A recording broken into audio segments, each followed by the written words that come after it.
헬로라는 제목으로 하나님 말씀 전하겠습니다. 인도에 온 선교사님 한 분이 열심히 인도 사람 힌두교인을 전도하고 있었답니다. 형제요, 당신은 예수 믿고 구원받아 천국에 가고 싶은 마음이 없습니까? 열심히 전도하는데도 이 힌두교인이 마음을 열지 않았던 거예요. 그러자 이 인도인이 선교사에게 이렇게 얘기합니다. 선교사님, 나는 천국에 가지 않으렵니다. 천국에 나 같은 사람이 갈 수 있을 정도로 아직 여유가 있다는 것은 그 천국이 별로 좋은 곳이 아니라는 말과 같습니다. 보십시오. 인도의 좋은 곳은 다 영국 사람들이 차지하고 있는데 천국이 선교사님의 말씀대로 그렇게 좋은 곳이라면 영국 사람들이 이미 다 차지했겠죠. 우리 인도 사람에게 차례가 오겠습니까? 인도 사람들에게 영국인은 마치 우리에게 일본과 같은 의미입니다. 아니, 더할지도 모르겠어요. 우리는 일제 지배 기간이 36년이지만 인도는 무려 영국으로부터 89년간의 지배 시간을 가졌기 때문에 그렇습니다. 그래서 아마 그 심정은, 그 마음은 우리보다 더 악한 마음을 갖고 있을 거예요. 자, 그런데 이 힌두교 사람이 선교사의 전도를 통해 들어보니 예수 믿고 구원받으면 천국을 간다고 했는데 그 천국에 먼저 그리스도인들인 영국 사람들이 가 있다는 거죠. 정말 싫다는 거예요. 여러분, 천국은 어떤 곳일까요? 우리가 그토록 가기를 원하는 천국은 어떤 곳일까요? 정말 예화처럼 인도 사람들이 영국을 그렇게 미워했는데 천국에 가서 그토록 미운 영국 사람들을 보게 된다면 정말 천국에 대해 회의를 느끼게 되지 않을까요? 우리도 마찬가지죠.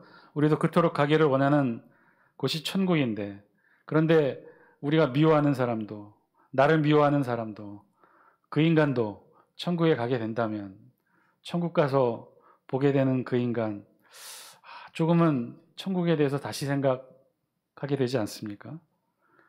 과연 우리도 그토록 가기를 원하는 천국이, 우리가 그토록 미워하는 사람, 나를 그토록 미워하게 되는 사람도 천국에 함께 가게 되는 곳이라면 우리가 그렇게 천국에 가려고 하는 이유가 있을까요? 여러분, 천국에 가려는 진짜 이유가 뭘까요? 우리 가끔 우리가 가려는 천국에 대해서 우리가 좀 잘못된 생각을 가지고 있는 편견이 있습니다. 그 편견은 어떤 것이냐면 천국은 마치 좋은 곳, 더 좋은 곳, 이 세상보다 더 좋은 곳으로 생각하고 있다는 것이죠. 마치 천국이 여러 선택지 중에서 하나를 고를 수 있는 것처럼 천국을 그렇게 좋은 곳으로만 여기고 있다는 생각이에요. 마치 여행 갈 때 여행지를 고르듯이, 지난번에 베트남 갔으니까 이번에는 그럼 태국 갈까? 이 세상을 이제 한번 살아봤으니까 이제는 천국에서도 살아볼까? 마치 더 좋은 선택지를 찾아서 선택할 수 있는 곳으로 천국을 그렇게 여기고 있다는 사실이죠. 그런데 여러분, 정말 그럴까요? 천국이 우리가 선택해서 언제든지 갈 수 있는 그런 곳일까요? 결론부터 말씀드리면 아닙니다. 천국은 그런 곳이 절대로 아닙니다. 그럼 여러분, 천국은 어떻게 해야 갈 수 있는 곳일까요? 어떻게 하면 우리는 천국에 갈 수 있을까요? 주일 아침 너무나도 당연한 이야기를 질문으로 하니까 많이들 어색한 모양인데요. 이 똑같은 질문을 주일학교 선생님이 유치부 아이들에게도 했답니다. 우리 어떻게 하면 천국에 갈 수 있을까? 집과 자동차 팔면 천국에 갈 수 있을까? 집과 자동차 팔아서 몽땅 헌금하면 천국에 갈 수 있을까요? 그랬더니 아이들이 뭐라고 대답했을까요? 아니요, 그랬어요. 그랬더니 선생님이 또 얘기합니다. 그러면 교회 나와서 매일같이 청소하면 우리 천국에 갈 수 있을까요? 그랬더니 아이들이 뭐라고 대답했어요? 아니요, 그랬어요. 그러면 우리 집에 있는 강아지 잘 대해주면 우리 천국에 갈 수 있을까요? 역시 아이들이 아니요 라고 대답합니다. 그러면 선생님이 질문했어요. 우리가 어떻게 해야 천국에 갈 수 있을까요? 그랬더니 맨 뒤에 앉아있는 유치부 아이가 뭐라고 얘기했어요? 어떻게 하면 천국에 갈 수 있다고요? 어떻게 하면 천국에 갈 수 있다고요? 죽어야 천국에 갈 수 있어요. 이렇게 얘기했대요. 우리 어떻게 해야 천국에 갈 수 있는 거죠? 정말요? 정말 죽으면 우리 다 천국 갈 수 있나요? 만약 그렇다면 제가 예화를 잘못 들었고요. 아예 대답은 정답이 아니죠. 우리 죽으면 천국에 갈 수 있습니까? 아니에요. 죽어야 갈 수 있는 것도 아니고 죽으면 갈 수 있는 것도 아닙니다.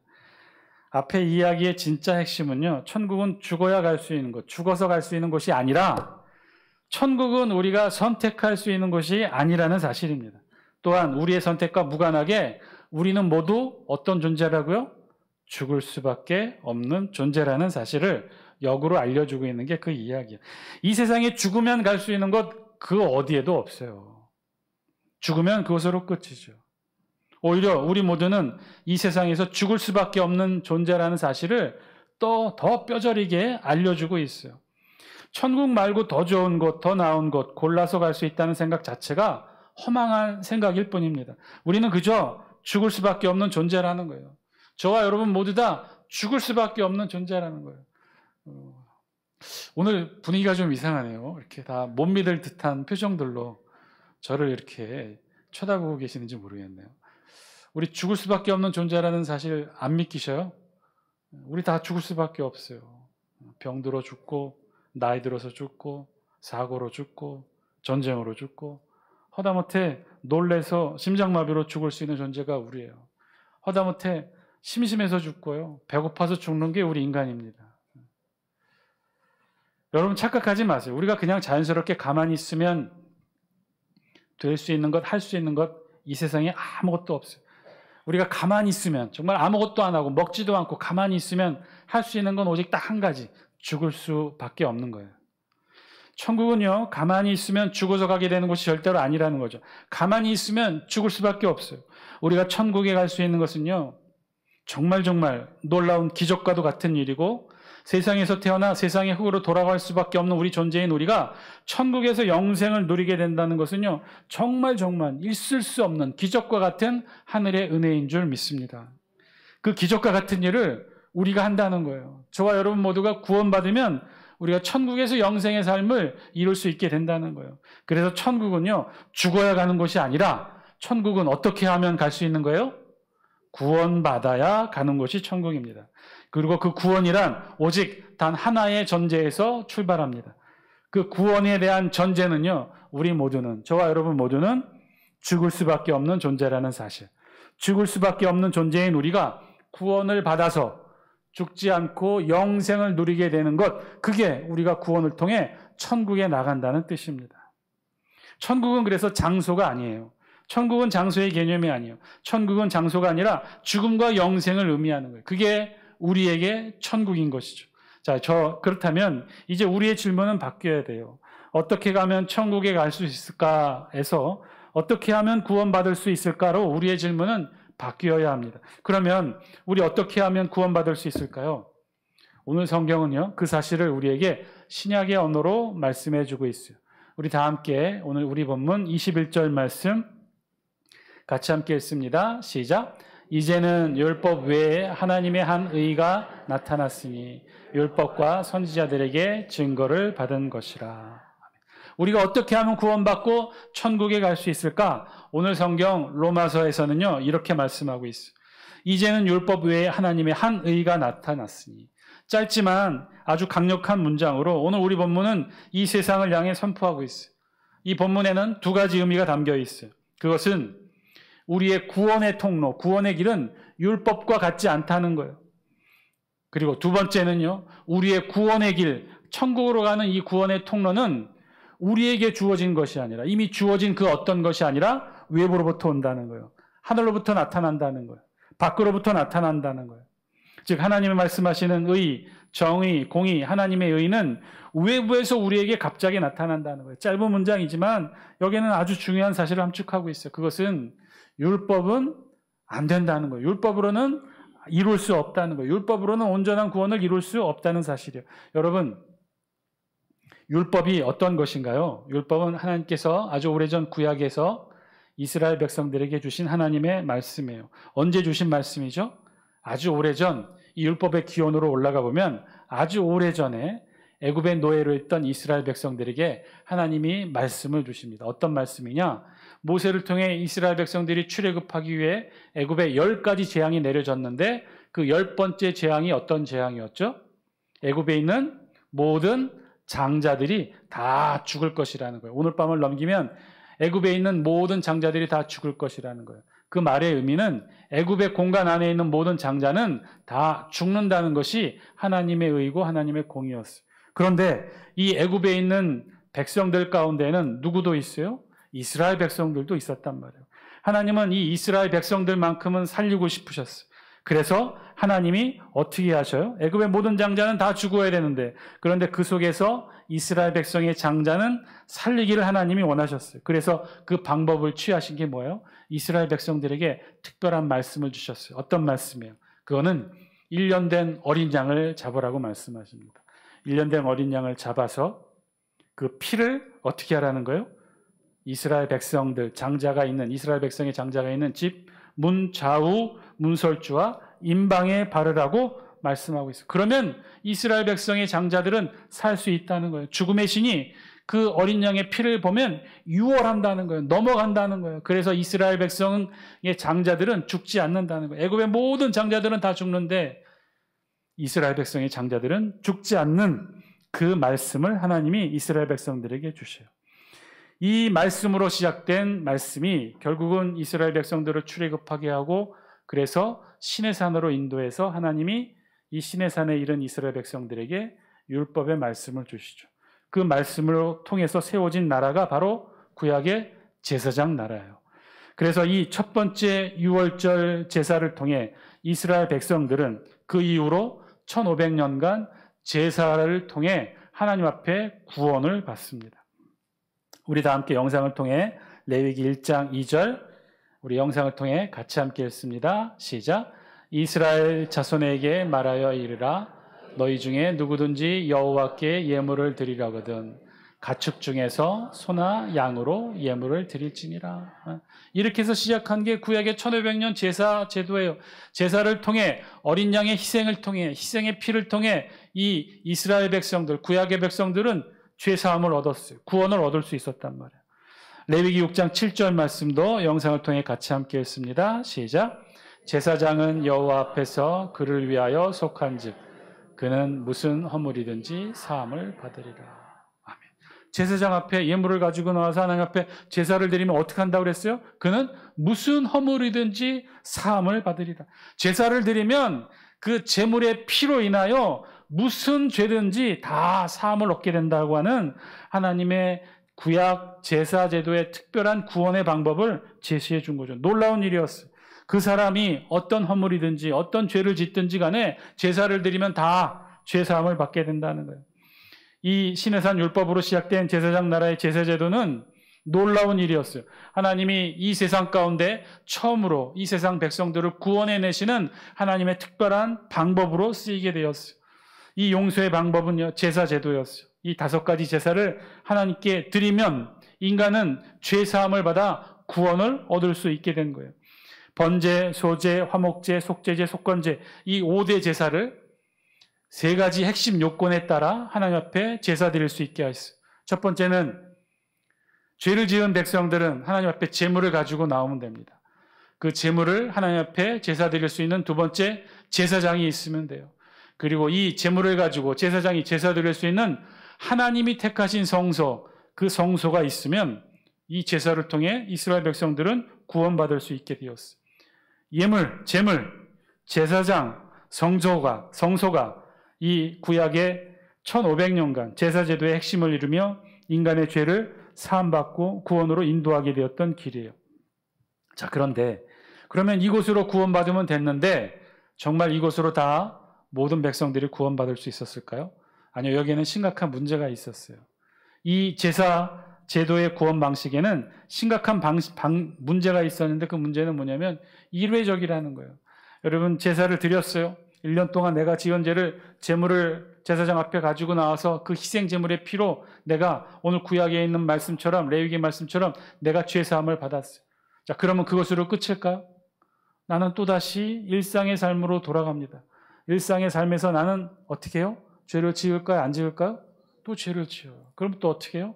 1년 동안 그 죄를 모아서 제물 가지고 또 하나님 앞에 나와 제사장 앞에 제물을 드리고 그 피에, 제물의 피로 내가 죄사함을 받습니다. 그럼 그것으로 끝이냐? 또 가서 일상생활을 통해 또 죄를 지어. 죄사함을 받고 또 돌아서면 또 죄를 짓고, 죄사함을 받고 돌아서면 또 죄를 짓고, 이 무한반복의 사함과 죄의 굴레, 이 굴레에서 인간은 절대로 벗어날 수 없었던 거예요. 몇 년 동안, 1500년 동안 인간은 그 죄의 굴레의 수레바퀴를 계속해서 반복할 수밖에 없었어요. 하나님 보시기에 이 첫 번째 유월절을 시작으로 이루어진 하나님의 구원 계획으로 인한 구원 방법은 이것으로는 인간이 일회적으로는 구원받을 수 있으나 영원히 구원받지 못했던 거예요. 그래서 하나님이 어떻게 하셔요? 특단의 조치를 취하십니다. 기존의 율법의 제사의 방법으로는 해결하지 못한 것을 이제는 하나님께서 어떻게 하셔요? 우리 다 함께 21절 말씀 영상을 통해 함께 읽습니다. 시작. 이제는 율법 외에 하나님의 한 의가 나타났으니 율법과 선지자들에게 증거를 받은 것이라. 이제는 율법 외에 하나님의 한 의가 나타났으니 그 한 의가 뭐예요? 2000년 전에 하나님께서 한 의를 이 땅 가운데 보내주셨는데 그 의가 뭐예요? 예수 그리스도. 그러면 어떻게 예수 그리스도가 1500년을 지켜온 율법과 제사제도의 구원을 대신할 수 있었던 것일까요? 이전 제사제도의 한계를 어떻게 극복할 수 있는 거죠? 제사제도의 핵심은 세 가지라고 그랬어요. 제물과 또 이 제사를 드릴 수 있는 제사장과 제사를 드리게 되는 하나님의 택하신 장소, 성소, 이 세 가지가 있어야 돼요. 이 세 가지가 있어야 이스라엘 백성들은 1500년간 제사제도를 통해 일회적이지만 불완전하지만 하나님 앞에 인간의 구원을 이룰 수가 있었어요. 자, 그런데 이것으로는 이례적일 수밖에 없어서 하나님이 특별한 방법, 하나님의 의 예수 그리스도를 이 땅에 보내주십니다. 예수 그리스도를 이 땅에 보내주셔서 어떻게 하신 거예요? 첫 번째, 예수님을 제물 삼으십니다. 두 번째, 예수님을 대제사장으로 기름 부으십니다. 그리고 이 제물 대신 대제사장이신 예수를 하나님이 손으로 짓지 아니한 성소 십자가에서 못 박혀 죽이십니다. 그래서 이루어진 것, 하나님께서 제물 대신 대제사장이신 예수 그리스도를 십자가의 단번의 제사로 드리게 하심으로 그로 우리를 영원토록 구원에 이르게 하십니다. 이름하여 단번 제사를 드리게 하신 거죠.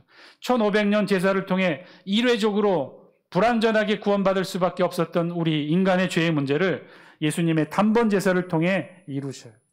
하나님의 놀라운 구원의 역사, 그것은 제물이 되신 대제사장 예수 그리스도의 단번 제사를 통해 이루어지게 된 거예요. 그것을 우리 성경 21절은 율법 외에 하나님의 한 의로 표현하십니다.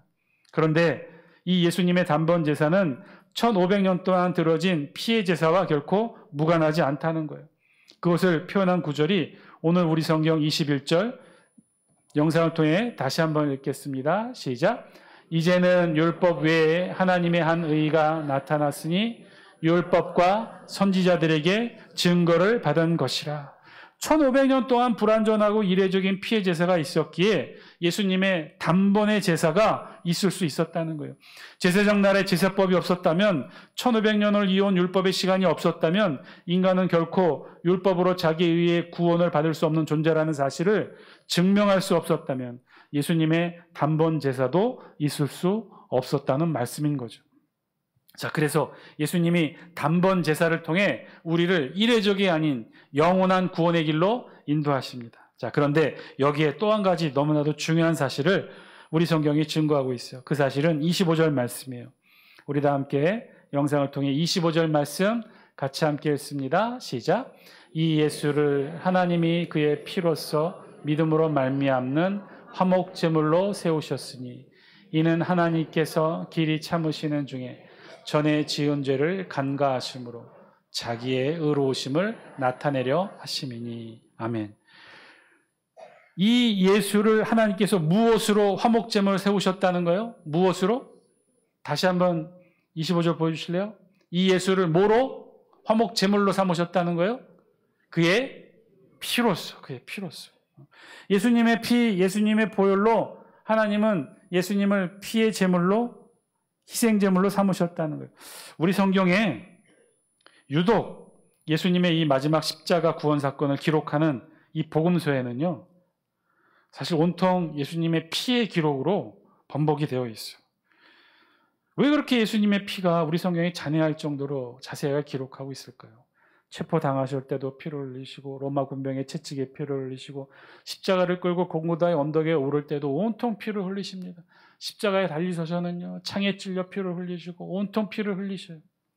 왜 이 예수님의 마지막 너무 위대하고 아름답지 않습니까? 전 인류를 예수 그리스도의 희생으로 구원해내는 이 놀라운 하나님의 구원의 현장에 기록해 보면 온통 예수님의 피의 기록이 아주 잔인할 정도로 곳곳에 기록되어 있어요. 왜 그럴까? 왜 예수님의 피가 우리 성경에 이렇게 잔인할 정도로 등장하게 되는 것일까요? 그건 오늘 본문 25절 말씀이 증거하고 있어요. 이 예수를 하나님이 그의 피로써 믿음으로 말미암는 화목 제물로 세우셨습니다. 하나님께서는요, 예수님의 피, 예수님의 보혈이 우리의 구원을 위해 필요하셨던 거예요. 우리의 구원을 위해 예수님의 보혈이 흘려져셔야 했다는 거예요. 반드시 필요했다는 거예요. 왜 그랬을까요? 온통 예수님의 십자가에는 예수님의 피가 낭자하게 흐른 이유가 무엇일까요? 반드시 꼭 필요했어요. 거기에는요, 하나님이 말씀하시는 거룩과 관련이 있어요. 우리는 이 거룩을 통해 성화의 과정을 거칩니다.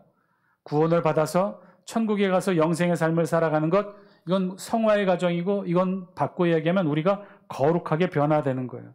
구원을 받아 우리는 거룩해지고 성화의 과정을 거쳐 구원을 통해 천국에 이르게 됩니다. 근데 그 거룩을 담당한 것이 구약 1500년간 제사제도에서 담당한 것이 무엇이었어요? 구약 시대에는 무엇이 우리를 거룩하게 했습니까? 지난 시간 우리 말씀을 통해 배웠는데 구약 1500년간 구약 제사제도를 통해 우리가 거룩해지는 방법은 무엇이었어요? 하나님이 특별히 제조하도록 만드신 관유, 감람기름에 여러 가지 향을 섞어서 만든 특별한 제조 방식의 그 관유, 그것을 거룩한 관유라고 불렀고 그것을 뿌리거나 바르거나 부으면 거룩해진다고 그랬어요. 그래서 왕들도 머리에 기름 거룩한 관유를 부었고 제사장도 그 머리에 거룩한 관유를 부었고 예언자들도 그 머리에 거룩한 관유를 부어 거룩해지게 했고 하나님이 그렇게 거룩한 사람으로 하나님이 특별히 선택하셔서 사용하셨다고 그랬어요. 제사제도 1500년간 거룩함을 유지하는 방법은 제물과 제사장과 성소에 이 거룩한 관유를 붓는 것이었어요. 그 거룩한 관유를 뿌리는 것이었어요. 그런데 이 1500년간 이루어진 이 거룩함의 방식이 예수님의 방법으로 바뀌게 됩니다.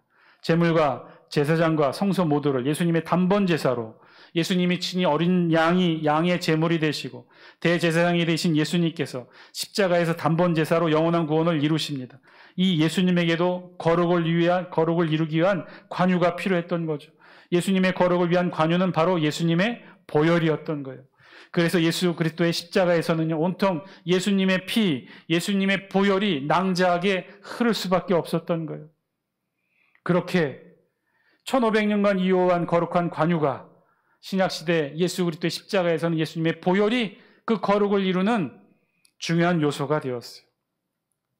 사랑하는 장수교 성도 여러분, 이 거룩한 관유와 보혈의 공통점이 있어요. 그것은요, 흐른다는 거예요. 흐름을 통해 우리를 소통하게 하고 우리를 살아있게 만든다는 거예요. 우리 다 함께 영상을 통해 시편 133편 2절 3절 말씀 같이 함께 읽겠습니다. 시작. 머리에 있는 보배로운 기름이 수염 곧 아론의 수염에 흘러서 그의 옷깃까지 내림 같고 헐몬의 이슬이 시온의 산들에 내림 같도다. 거기서 예수께서 복을 명령하셨나니 곧 영생이로다. 아멘. 여러분 2절 말씀 다시 한번 보여주실래요? 저게 뭘 상징하는 걸까요? 머리에 있는 보배로운 기름이 수염 곧 아론의 수염에 흘러서 그의 옷깃까지 내린 것 같고, 여러분 이게 지금 다윗이 시편 133편을 통해 뭘 형성하는 거예요? 아론의 머리 위에 기름 부어지는 거룩한 모습을 지금 형상화한 거예요. 다윗의 언어로 저렇게 표현하고 있는 거예요. 아론의 머리에 부어지는 그 기름은 무엇이었어요? 거룩한 관유였어요. 그 거룩한 관유가 아론 대제사장을 거룩하게 만드는 행위였어요. 머리에 보배로운 기름, 거룩한 관유가 부어졌어요. 그것이 얼굴을 타고 내려와 아론의 수염을 따라 흐르면서 똑똑똑 아론의 옷에 떨어져요. 그 옷깃에 내림 같고, 다음 3절 보여주실래요? 그것이 헐몬의 이슬이 시온의 산들에 내림 같고 거기서 여호와께서 복을 명령하셨나니 곧 영생이로다. 머리로부터 흘러내려진 그 거룩한 관유가, 수염을 타고 옷깃을 타고 흘러내려진 그 거룩한 관유가 이제 신약 시대에 예수 그리스도의 보혈을 통해 저와 여러분 모두의 머리 위에 부어지고, 그 부어진 보혈이 흐르고 흘러 우리를 어디로 인도한다는 거요? 구원을 거쳐 영생에 이르게 한다는 사실입니다. 사랑하는 장수교 성도 여러분, 오늘 말씀을 통해 우리에게 주신 하나님의 음성, 저와 여러분들이 들을 수 있게 되기를 바랍니다. 구약시대 거룩한 관유가 몇몇 특별한 사람을 이례적으로 거룩하게 만들었다면, 이제 신약시대, 성령의 시대, 은혜의 시대를 살고 있는 저와 여러분 모두에게 우리 주 예수 그리스도께서 2000년 전에 거룩한 보혈, 예수의 피를 우리 모두에게 뿌려주셨어요. 그 보혈은 지금 저와 여러분 머리를 타고 얼굴에 흘러내려 우리의 옷깃까지 흘러내려서 이 거룩한 보혈의 흐름이 저와 여러분 모두를 어디로 인도한다는 거예요? 구원 저 넘어 영생의 삶으로 인도해 주신다는 사실입니다. 사랑하는 장수교 성도 여러분, 우리 기독교에서 왜 예수의 피, 예수의 보혈, 정말 믿지 않는 자들이, 혹시 오늘 처음 교회에 나오신 분들이 있다면 참 듣기에 거북한 이 예수의 피, 예수의 보혈을 왜 우리가 그렇게 찬양으로, 말씀으로, 우리의 언어로 고백하는 이유가 바로 여기에 있어요. 그 이유는 다른 거 없어요. 오직 예수의 보혈만이. 지금도 우리의 머리를 타고 흐르는 이 예수 그리스도의 보혈만이. 그래서 우리의 온 몸에 피를 돌고 우리를 구원으로 영생에 이르게 하는 이 예수 그리스도의 보혈만이 저와 여러분들을 구원으로 천국에 이르게 하는 유일한 방법이 되는 줄 믿습니다. 우리에게 구원에 이르게 하는 다른 방법 없어요. 죽으면 저절로 우리를 천국에 이루게 하는 방법 절대 없어요. 어느 유명한 목사님의 설교 아니에요. 어느 영험한 어떤 누군가의 영적인 능력이 있는 기도 아니에요. 그 누구도 아니에요. 오직 예수 그리스도의 보혈만이 저와 여러분들을 구원을 통해 천국에 이르게 하는 줄 믿습니다. 그래서 우리가 붙들어야 될 것은요, 세상 사람들, 믿지 않는 사람들이 좀 흉악하게 들릴지는 모르겠으나 우리 기독교인들이 예수의 피, 예수의 피, 예수 보혈을 그렇게 찬양으로 입술로 외치는 이유가 여기에 있는 거예요. 그 이유는 여기에밖에 없으니까. 저와 여러분들을 거룩하게 하는 그것은 예수 그리스도의 보혈밖에 없으니까. 그래서 우리가 그렇게 찬양으로 고백하는 거죠.